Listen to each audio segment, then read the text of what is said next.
Salut à tous les amis, c'est StyleGeek. Alors j'essaye de pas trop m'approcher les machines parce que ça fait un bruit énorme les amis. Je commence à en avoir plein les oreilles. Il y a du très lourd qui arrive sur la chaîne YouTube les amis. Abonnez-vous, mettez le pouce bleu, le commentaire, surtout les commentaires les amis, ça reste très important. Ça permet de voir en fait vos retours dans les vidéos. Là vous allez me mettre surtout qu'il y a beaucoup de bruit, etc.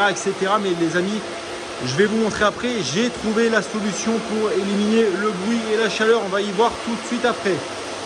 Donc comme vous pouvez voir les amis, la cage commence à se vider au niveau des rigs. Donc moi mon idée ça va être de garder en fait uniquement 2 ou 3 rigs full GPU, donc des rigs après 450-500 mAh. Celui-là il est vendu les amis, et il me reste en fait le rig avec les 8 RX 5700 à vendre de ce côté là.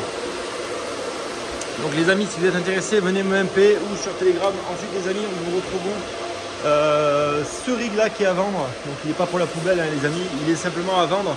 11 cartes graphiques, 438 mAh à peu près, entre 428 et 438 suivant les dossiers que vous appliquez. De la 3070 non LHR, de la 1660 Ti, 1660 Super, 2060, etc.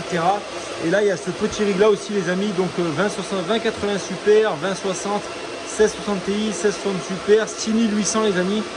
Si jamais parmi vous il y en a qui sont intéressés, venez me MP aussi. Ce sera les 3 derniers rigs les amis que je vais vendre de ma ferme de minage. Alors les amis, vous voyez que là les ASIC sont en train de tourner, mais le bruit et la chaleur que ça produit c'est juste dingue.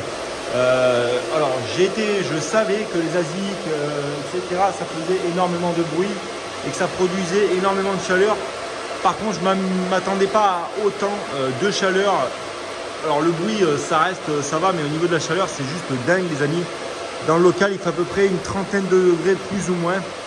Mais les amis, j'ai trouvé la solution pour réduire le bruit, la chaleur et avoir des performances de folie avec les ASIC de minage. Alors avant toute chose les amis, qu'est-ce qu'un ASIC? Si vous voulez savoir, c'est simplement une machine dédiée au minage exprès qui va faire que ça toute la journée. Forcément c'est des machines professionnelles, un peu plus professionnelles que les cartes graphiques, donc forcément à l'achat ça coûtait un peu plus cher que des GPU à l'époque. Voilà, je reviendrai sur les prix etc dans la vidéo qui va être dédiée aux rentabilités de ces petites machines. Donc voilà, pour ceux que ça passe, c'est ça les ASIC là, c'est les petites boîtes que vous voyez là-bas. Voilà, bref.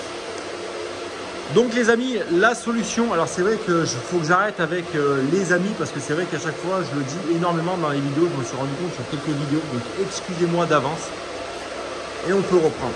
La solution les amis, et voilà, vous voyez ça revient tout seul. La solution ça va être simplement de mettre les ASIC dans un bain d'huile. Donc un bain d'huile c'est quoi? Ça va être simplement un tank ici qui va être rempli avec de l'huile électronique, hein, entre guillemets si on peut dire ce terme là. Donc cette huile elle va permettre justement de refroidir au maximum les composants électroniques tout en les laissant travailler à leur pleine puissance avec un refroidissement, une capacité justement de dissipation de chaleur plus importante. Donc c'est ce qui va être intéressant dans ce projet là. Alors bon, je ne suis pas du tout expert les amis en immersion ni en hydrocooling. Tout simplement, voilà, je me suis dit ça va être un projet très sympathique à faire avec vous, à vous montrer. Donc ça va être quelque chose d'assez long parce que forcément il faut étudier le circuit, etc. Voir comment on peut mettre est-ce que la pompe est suffisante, etc. Donc voilà, en tout cas, ben ça c'est un kit qui a été fait par une personne qui s'est lancée avec des ASIC et qui pensait mettre des ASIC dans un tank hein, ici, dans un bain d'huile. Mais tout simplement, donc le projet n'a pas abouti, etc. Donc je me suis proposé simplement de mettre mes ASIC dans ce bain d'huile ici.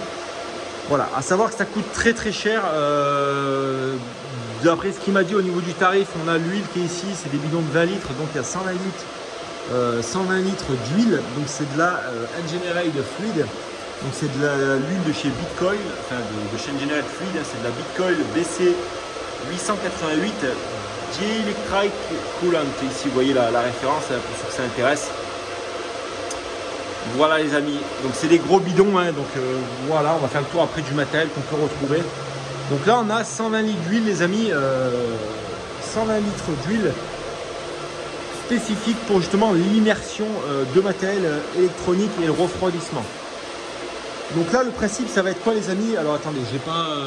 C'est vrai que je me rends compte que je dis trop souvent les amis, les amis. Il faut vraiment que j'arrête ça. On va y aller petit à petit. Voilà. Donc là, on arrive avec le bac, le réservoir, qui va contenir du coup les ASIC comme cela. Donc là, on peut mettre jusqu'à 8 Z15 dedans. Donc ça, c'est plutôt pas mal. Uniquement, comme vous le savez, plus on va mettre d'ASIC, plus on va apporter de la chaleur au circuit. Et plus il va falloir justement un refroidissement plus important, ce qui est normal pour pouvoir dissiper toute cette chaleur via le refroidisseur d'huile. Donc en fait, à la base, ce kit là, il avait été conçu pour être en double circuit, donc circuit eau air et refroidisseur d'huile ici. Donc voici le refroidisseur d'huile, il est là. Donc il est peut-être un peu petit hein, pour les 8 Z15, enfin en prévision des 8 Z15. Voilà, normalement le petit refroidisseur d'huile, il allait juste là. Il allait se positionner ici. Donc je ne sais pas encore comment on va faire. Est-ce qu'on fait un circuit fermé, tout simplement huile avec refroidisseur, ou est-ce qu'on fait simplement double circuit air, eau et huile, eau. Donc si jamais parmi vous il y en a qui sont spécialistes sur ce type de refroidissement en immersion, ont déjà fait de l'immersion d'ASIC, je serais honoré, les amis, de partager quelques informations avec vous, surtout que vous m'apprenez un peu plus, parce que forcément, comme je vous l'ai dit depuis le début, on est là déjà pour partager un maximum hein, entre vous et moi. Il n'y a pas que moi qui partage des choses, hein. Vous m'apprenez beaucoup aussi dans les vidéos, dans les commentaires, etc. C'est pour ça que je vous dis que les commentaires des amis des vidéos sont très très importantes. D'une part, parce que ça aide au référencement de la vidéo. De seconde part, ça permet justement que je puisse avoir vos retours directement en bas des vidéos, ce qui est pas mal du tout. Enfin bref, on continue les amis. Donc là, comme je l'ai dit, on a le réservoir, on a le refroidisseur d'huile. Ici, on a une arrivée, une sortie. Là, vous voyez qu'on a une paroi qui va séparer en fait le bac en deux, avec tout simplement la paroi, elle est légèrement plus basse. Je vous montre ça. Vous voyez que la paroi, elle est légèrement plus basse au milieu. Tout simplement, ça va être le trop plein. Donc ça veut dire que l'huile, elle va passer par-dessus. Elle va être aspirée par le trou ici, hop, ça part ici. Donc normalement, il y a une crépine qui vient ici. Ça aspire, ça passe dans la pompe qui est là, tout simplement. Donc on a une petite pompe comme ça, c'est du, je crois que c'est du 1500 litres à l'heure.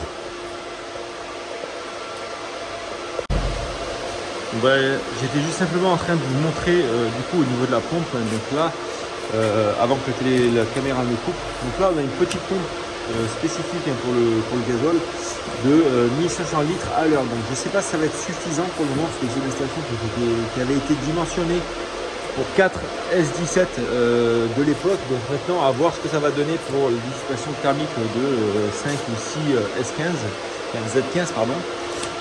Là ensuite, on va retrouver simplement des raccords, des supports, tous les raccords qu'il faut en fait faire le circuit, les coudes, etc., les vannes de fermeture, d'ouverture, le T, enfin le Y avec le filtre dedans pour retenir toute la merde. Là, on a la crépine d'aspiration que je vous disais tout à l'heure. De ce côté-là. Ensuite, de ce côté-là, on va avoir le bac, comme je disais tout à l'heure, avec la plaque de fermeture. Donc tout le bac a été fait en inox T304. Donc c'est pour pas que ça rouille, etc. Donc ça, c'est plutôt pas mal. Normalement, il y a l'inox, c'est pas de problème. Et donc là, on avait le ventilateur, enfin le radiateur pour le circuit eau air. Donc tout simplement, ça va être simplement le projet des semaines à venir d'immerger du coup les ASIC et voir au niveau des températures qu'est-ce qu'on peut faire, et est-ce que en tant qu'un particulier comme moi, est-ce que je peux tout simplement immerger mes ASIC dans mon bain et avoir des températures assez correctes. Dites-moi dans les commentaires, hein, parce que la vidéo elle va finir. Voilà, c'était juste pour vous présenter un peu le projet que j'avais en tête, que je voulais pas trop vous parler. Vendredi, donc d'ici 2 jours, il y a une très grosse vidéo sur un gros projet, les amis, qui va arriver. Donc abonnez-vous, restez bien connectés, activez la cloche, très important. Une vidéo par jour, chaque jour de la semaine, du lundi au vendredi. C'est très important. Voilà. Sur ce, je vous dis à très bientôt. Marquez dans le commentaire ce que vous pensez de cette petite installation. Est-ce que ça va être facile ou non? Et puis moi je vous dis à demain pour une nouvelle vidéo. C'était StyleGeek. Ciao.